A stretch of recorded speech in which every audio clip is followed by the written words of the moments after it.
வணக்கம், நான் உங்கள் பழனி. சென்ட்ரல் கறிக்கடை, கணக்கன்குப்பம் கிராமம், செஞ்சி தாலுக்கா. ஸோ என்கிட்டே நாட்டுக்கோழி இருக்கிறதுனால ஒரு கறிக்கடை ஒன்று போட்டிருக்கேன். பண்ணை பேர் வந்து சென்ட்ரல் நாட்டுக்கோழி பண்ணை, கடை வந்து சென்ட்ரல் கறிக்கடை.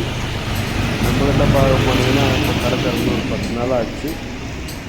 காடை இருக்குது, அப்புறம் கீழே பார்த்தீங்கன்னா நாட்டுக்கோழி வச்சுருக்கேன். நாட்டுக்கோழி இருந்தது ஒரு 10, நேற்று தான் சேல்ஸ் ஆகிடுச்சு. இப்போ பண்ணையிலேருந்து எடுத்துகிட்டு வரணும். உள்ளே வந்தீங்கன்னா நம்ம முட்டை போடுற கோழியும் இருக்குது வெள்ளை கோழியில், அப்புறம் நம்ம பாய்லர் கோழியும் இருக்குது. வான்கோழி வேணும்னாலும் அது நம்மக்கிட்ட இருக்குது, அது பண்ணையில் இருக்குது. தேவையான போது வெட்டி கொடுப்பேன். நான் இதில் ஃபோன் நம்பர் இருக்குது, அந்த ஃபோன் நம்பருக்கு கால் பண்ணி நீங்கள் சொன்னீங்கன்னா நான் உங்களுக்கு கோழி எடுத்துகிட்டு வந்து வெட்டி கொடுப்பேன். அது எப்படி நம்ம பாரம்பரியம் சொல்லிவிட்டு சுடு தண்ணியில் உரித்து அதை சுட்டு மஞ்சத்தூளை போட்டு கழுவி அப்புறம் தான் வெட்டி கொடுப்பேன். உங்களுக்கு தேவையானனா ஃபோன் பண்ணுங்கள். இப்போ நம்ம பிள்ளைங்க கறி வாங்க வரும், அந்த வீடியோ பார்க்கலாம். என்னடா தம்பி, என்ன ஊரா? கனவுக்குமா? 100 ரூபாய்க்கு கறி வாங்கி என்னடா பண்ணுவீங்க? பிரியாணியா? எத்தனை பேரா?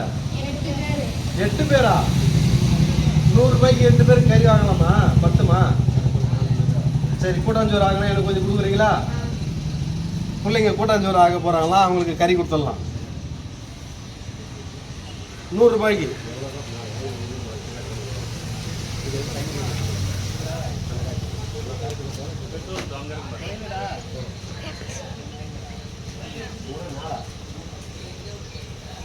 ₹100 பசங்க கிட்ட காசு இல்லையா, ஏதோ நம்மளால் முடிஞ்ச சின்ன பிள்ளைங்களுக்கு ஒரு ஹெல்ப்பு. 8 பேர் என்னங்க குளத்தரம் கொடுத்துடலாம். அது இன்றைக்கி வர ஞாயிற்றுக்கிழமை இருக்கும், பசங்க வந்து எல்லாம் ஆசைப்பட்டு 8 பேர் சேர்ந்து கூட்டாஞ்சோறு ஆக்குறாங்க. அதுக்காக நம்ம பிள்ளைங்களுக்கு கொடுத்துடலாம். சாப்பிட்ற பொருள் தான் நான் சாப்பிட்டோம். இது முன்னாடியே நறுக்கி இருந்தது, அதை கொடுக்குறேன்.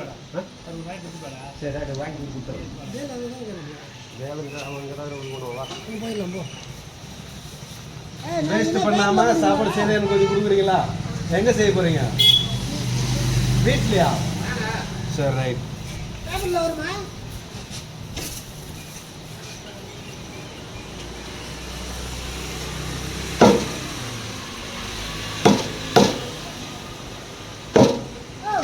சின்ன வயசில் எவ்வளோ என்ஜாய் பண்ண முடியுமோ அவ்வளோ சின்ன வயசில் என்ஜாய் பண்ணிக்கணும்.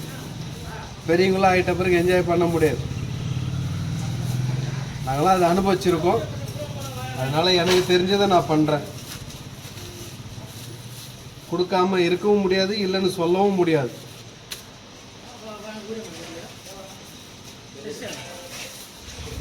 தம்பி, கண்டிப்பாக கொடுப்பீங்களா சாப்பாடு? சரி, இந்த பாய்.